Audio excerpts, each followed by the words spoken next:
Assalamualaikum warahmatullahi wabarakatuh. Halo kawan-kawan programmer dimanapun berada di segala penjuru semesta. Jumpa lagi dengan saya Shugi di channel Fosalgo.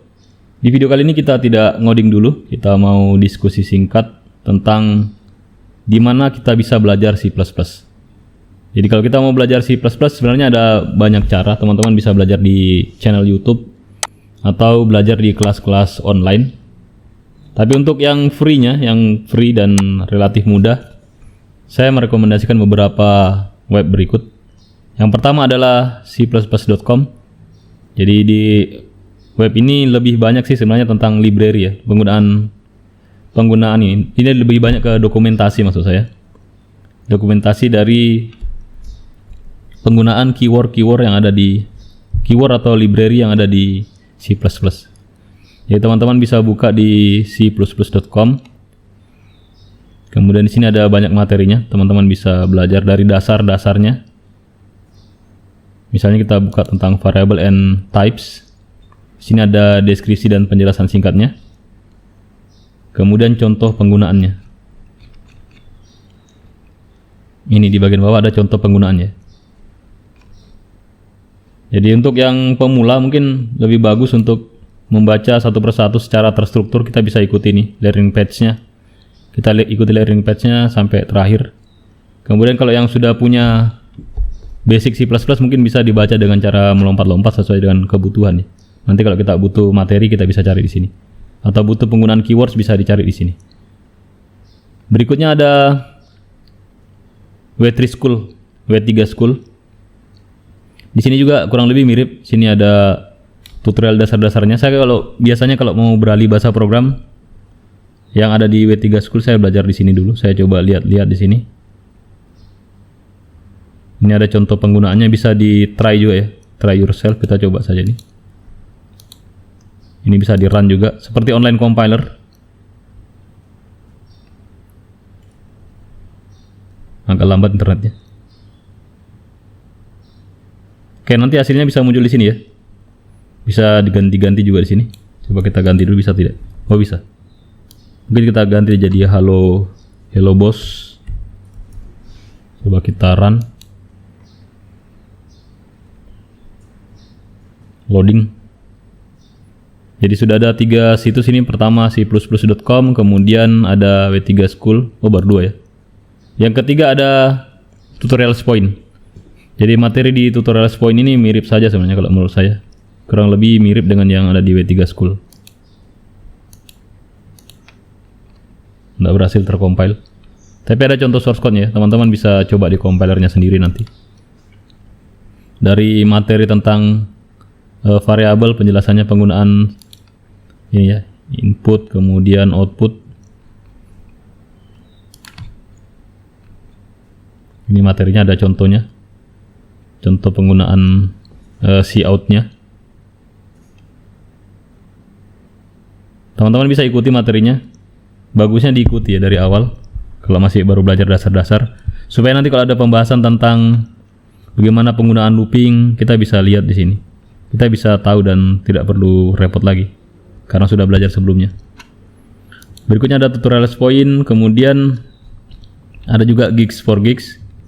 Kalau di sini biasanya materinya tidak terstruktur, dia bahas per studi kasus. Jadi teman-teman cari judul studi kasusnya, kemudian cari pembahasannya di bawahnya.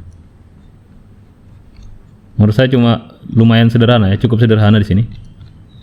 Kemudian ini yang paling sering saya gunakan compilernya di programmis.com. Materinya juga cukup terstruktur di sini sebenarnya. Teman-teman bisa ikuti. Misalnya saya buka salah satunya tentang for loop ya. Coba kita lihat materinya. Di sini ada penjelasannya. Di tutorial ini katanya kita akan belajar tentang C++ for loop. Dan kita akan dibantu dengan beberapa contoh. Di sini ada contohnya mencetak pernyataan dalam 100 kali dan seterusnya. Ini contoh, ini bentuk deklarasinya.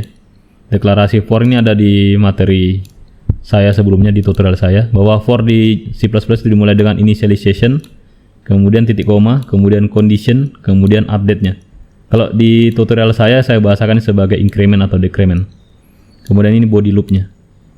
Jadi teman-teman bisa pelajari di sini materinya supaya teman-teman punya landasan fundamental yang kuat untuk membuat program C++.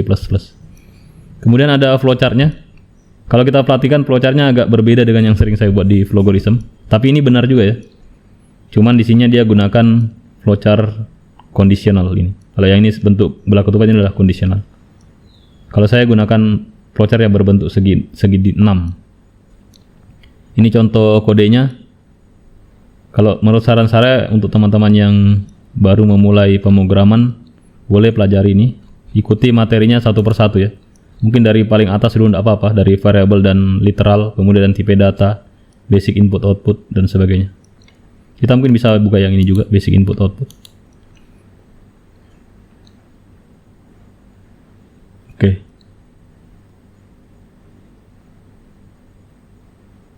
Oke, ini cara penggunaan basic input outputnya. Kalau teman-teman perhatikan ini ada yang sedikit berbeda ya. Kadang-kadang cout ini ditulis ada std-nya. Dan kadang-kadang juga tidak ada. Jadi ini bisa ditulis tanpa std jika di atasnya ini kita deklarasikan using namespace std.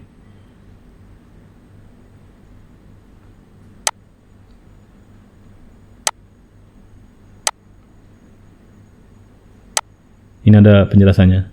Catatan jika kita tidak memasukkan using namespace std, statement using namespace std, kita membutuhkan penggunaan ini, std.2.2 cout.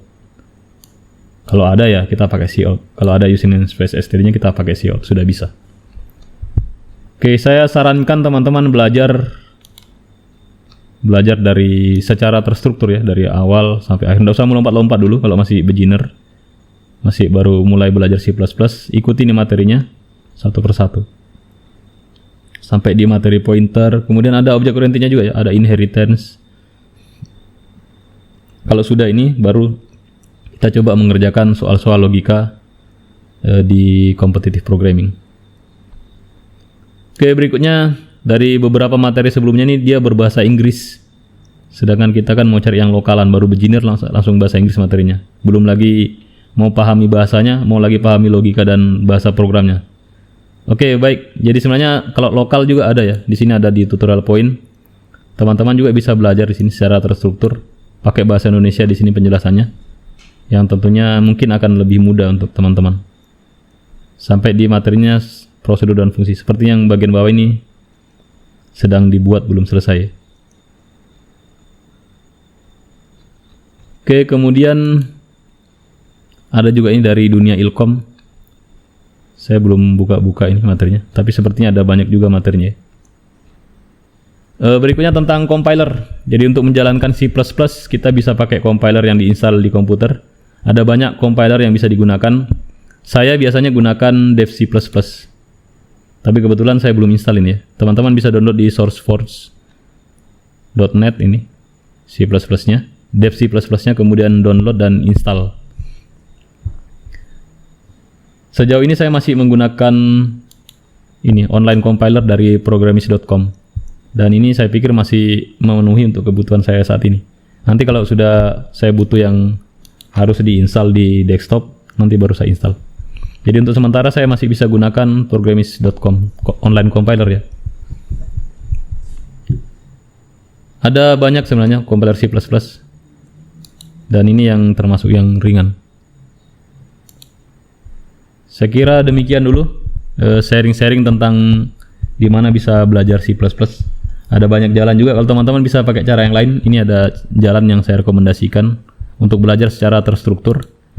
Karena kalau mau memahami secara fundamental memang kita harus belajar terstruktur, tidak boleh lompat-lompat ya materinya.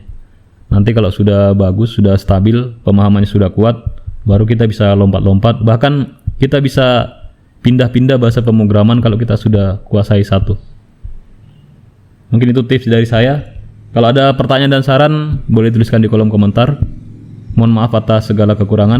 Insya Allah kita akan jumpa lagi di video tutorial berikutnya. Jangan lupa like, share, and subscribe jika video ini bermanfaat. Terima kasih. Wassalamualaikum warahmatullahi wabarakatuh.